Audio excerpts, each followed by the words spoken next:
Можно было ничего не говорить, конечно, даже.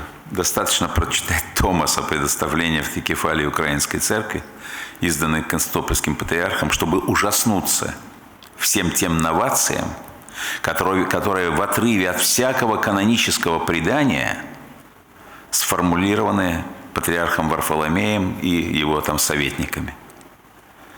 Нужно обратить на этот Томас пристальное внимание, потому что в нем, конечно, и содержатся все те новации, которые Константинопольский патриарх себе присвоил без всякого одобрения православных церквей, ну и которые, в случае, если этот Томас не будет подвергнут тщательному анализу и критике, может восприниматься кем-то из колеблющихся как нечто такое, что вот представляет из себя сегодня определенную трактовку тех полномочий и даже принятия тех полномочий, которые усваивает себе Константинопольский патриархат.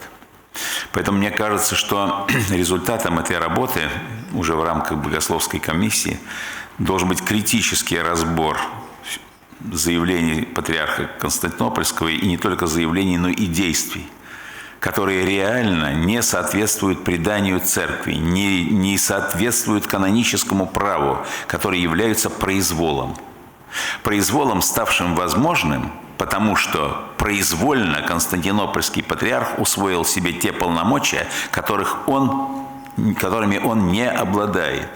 Те полномочия, которые ни один собор ему не делегировал. Это удивительно. Исходя из некоего константинопольского понимания того, что есть первый, создана целая концепция, которую можно назвать неопапизмом, и которая абсолютно не соответствует традиции вселенского православия.